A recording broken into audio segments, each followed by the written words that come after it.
దేవుడు ఈ గుడ్డివాడిని సృష్టించాడు. తర్వాత దేవుని స్తోత్రం చెప్పండి, హల్లెలూయా. తర్వాత ఏం జరిగిందంటే 11వ వచనం చూడండి, యోహాను సువార్త 9:11.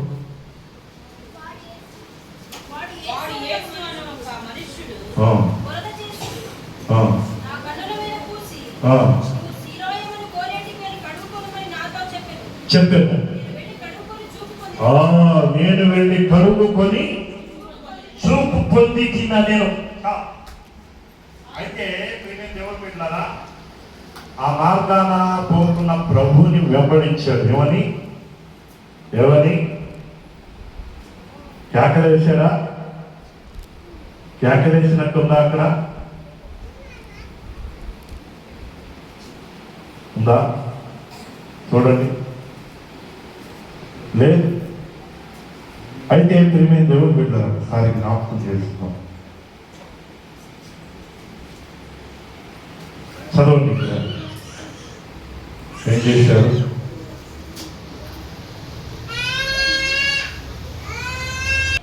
నేల మీద ఉమ్మి వేసి, ఉమ్మితో బురద చేసి, వారి కన్నుల మీద బురద పూసి, నీవు శిలోయమను కోనేటికి వెళ్ళి అందులో కడుగుకొనమని చెప్పారు.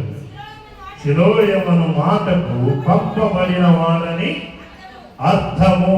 స్తోత్రం కలుగుతుంది. హల్లెలూయా. తర్వాత ప్రభు చెప్పిన ప్రకారం వాడు కడుక్కొని చూపు పొందాడు. చూపు పొందిన తర్వాత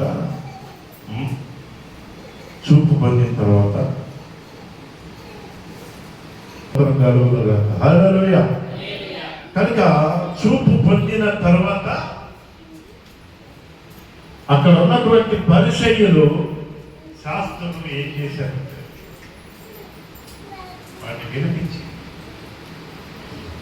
ఏదేదో 15వ వచనం చూడండి.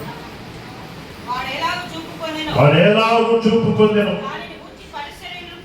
పరిసయ్యులు కూడా వానిని మరలా అడుగగా వాడు తన కన్నుల మీద ఆయన బురద ఉంచగా, నేను కడుగుకొని చూపు పొంది తిని అని వారితో చెప్పారు. పరిచయం కదా, నీ కళ్ళెట్లు వచ్చినాయి. 11వ వచనం చక్కగా ఉంటుంది. వాడు యేసును ఒక మనుష్యుడు బురద చేసి నా కన్నుల మీద పూసి, నీవు శిలోయమనే కోనేటికి వెళ్ళి కడుక్కొనమని చెప్పాడు. నేను కడుక్కొని చూపు పొంది తిని అని చెప్తాను. కనుక మరి ఇప్పుడు ఒక మాట ఆలోచించండి. ఒక గుడ్డివాడు చూపు పొందడం మేలైన కార్యమా, మంచి కార్యమా, చెడ్డ కార్యమా?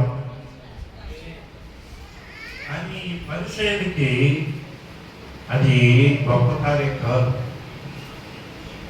అది మంచి కార్యం కాదు. శాస్త్రులు పరిచయాలు ఇప్పుడు చూసిన ప్రభుని ఏదో ఒక విధంగా హింసించాలని బాధపడ్డారు.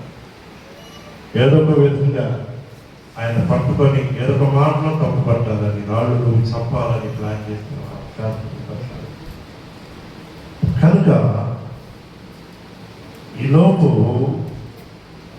ఏమంటారంటే 17వ వచనం చూడండి. కాబట్టి వారు మరలా రెండోసారి ఆ గుడ్డివాడితో అతడు నీ కన్నులు తెరిచినందున నీవు అతని గురించి ఏమనుకుంటున్నావు అని అడగగా వాడు తప్పని పట్టండి. సరే విగ్రహం తప్పని పట్టండి. హల్లెలూయా. ఆయన ఒక ప్రవక్త అంటున్నాడు. అదైనా దానికి చూడండి ప్రేమి దేవుడు బిడ్డలారా, మరలా ఏం చేస్తారంటే వాళ్ళు 18వ వచనం వాడు చూపు పొందినని నమ్మక తల్లిదండ్రులు పిలిపించి గుడ్డివాడై పుట్టెనని మీరు చెప్పుతున్నా ఇతడేనా? అలాగైతే వీడు ఎలాగూ చూపు పొందాడని వాడిని అడిగి అందుకు వారి తల్లిదండ్రులు ఎంత తెలివిగా సమాధానం చెప్తున్నారో తెలుసండి. ఎందుకంటే పరిసయ్యులకు తెలుసు, యూదులకు తెలుసు, వీడు మా కుమారుడని తెలుసు, పుట్టాడని తెలుసు, మేము ఎరుగుదము.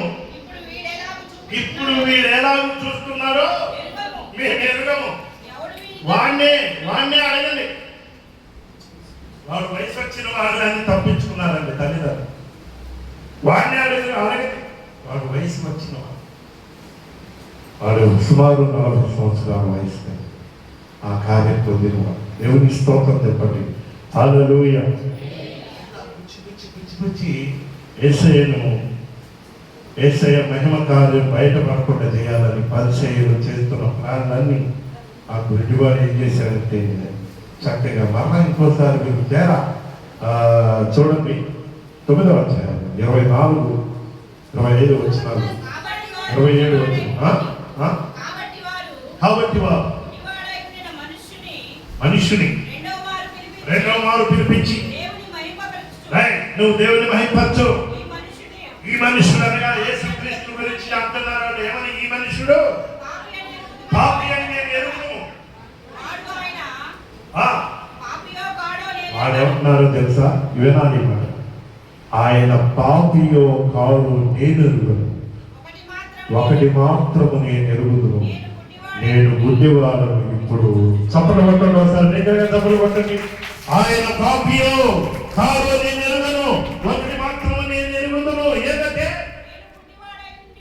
నేను గుడ్డివాడిని ఇప్పుడు చూస్తున్నాను.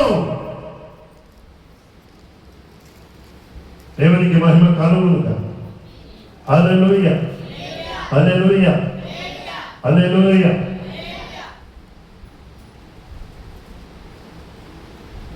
ముప్పై 34 వరకు ఎరుగకపోవుట ఆశ్చర్యం. అయినను ఆయన నా కన్నులు తెరిచాడు. దేవుడు పాపుల మనవి ఆలకించాలని ఎరుగుదుము. ఎవడైనా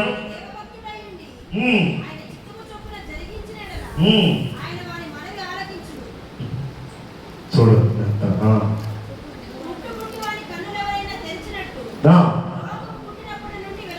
వినబడలేదు. ఈయన దేవుని యొద్ద నుండి వచ్చిన వాడు కాని ఎడల ఏమీ చేయనేరని వారితో ఇంకా క్లియర్గా చెప్తే చూడండి 26, 27 వచ్చిన చూడండి. అందుకు ఆయన నీకేమి చేశానని, కన్నులు ఎలాగూ తెరిచానని మనలా వాడిని అడగ్గా వాడు ఇందాక నేను మీతో చెప్పాను కదా, ఎన్నిసార్లు చెప్పమంటారు మీరు? ఎందుకు మరలా మీరు నన్ను అడుగుతున్నారు? గుచ్చి మీరు కూడా ఆయన శిష్యులు తాగొరుతున్నారా? రెండు చేతులు పైకి స్తోత్రం చెప్పండి. హల్లెలూయా. ఏమన్నాడు? ఇందాక చెప్పాను, మరలా అడుగుతున్నారు. మీరు కూడా ఆయన శిష్యులు తాగొరుతున్నారా? ఎంత ఘనమైన సువార్త చెప్తున్నారండి. అప్పుడు వాళ్ళు ఏమంటారు చెప్పండి? నువ్వు పాపిగా గుర్తుండి నువ్వే మాకు బోధ చేయడానికి వచ్చావా అని వాటిని వెలివేశారు. కనుక ప్రేమే దేవుడు పిల్లారా ఉందిలే. వాడెవరు? నీ కళ్ళకి వచ్చింది. వాడు పాపి అని మాకు తెలుసు. దేవుడిని మహిమపరుచున్నాడు, ఆయన కాదు. యేసయ్యను దూషిస్తాడు. వాళ్ళు ఏమంటారు? ఆయన పాపి కాదు, నేనైతే ఎరుగను, నేను ఒకప్పుడు గుడ్డివాడిని, ఇప్పుడు చూస్తున్నాను. మాట్లాడి అలా గుచ్చి అడుగుతుంటే నాకు చెప్పాను కదా మీకు. ఎన్నిసార్లు చెప్పమంటారు? ఒకవేళ మీరు కూడా ఆయన భక్తులు కావాలని కోరుకుంటున్నారా? దానికి ఆ మాటకి 34 వచ్చిన వాళ్ళు ఏమంటారు చూడండి. ఆ, నువ్వు కేవలము పాపిగా పుట్టావు, నేను మాకు బోధించవచ్చావా? వారు వెలివేసిన సంగతి ప్రభు వారు తెలుసుకుంది. తర్వాత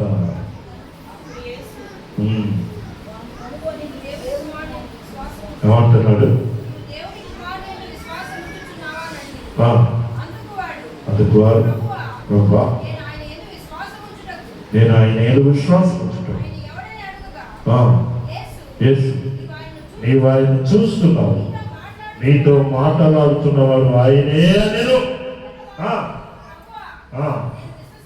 నేను విశ్వసిస్తున్నానయ్యా అని ఆయనకు దొరికాను.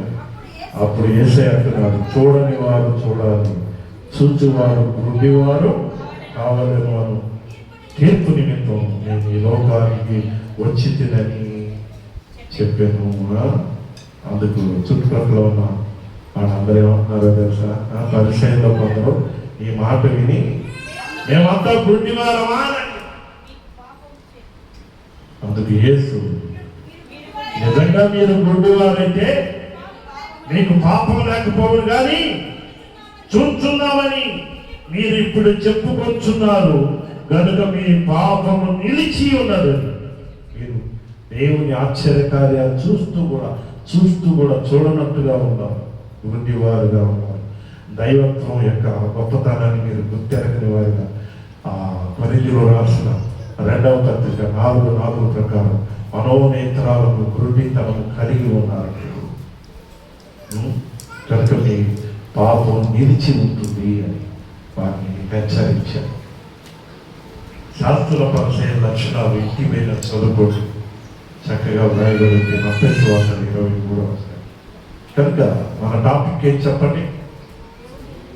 ఉందా చెప్పండి. దేవుడు మనల్ని ఎందుకు గుర్తించాడు? మొట్టమొదటి మాట ఏంటంటే ఈ గురుడివాడు మహిమపరచినట్లు మనమందరం ఆయన మహిమపరచడం, దేవుని మహిమపరచడం నిమిత్తం ఆయన మనల్ని పుట్టించాడు.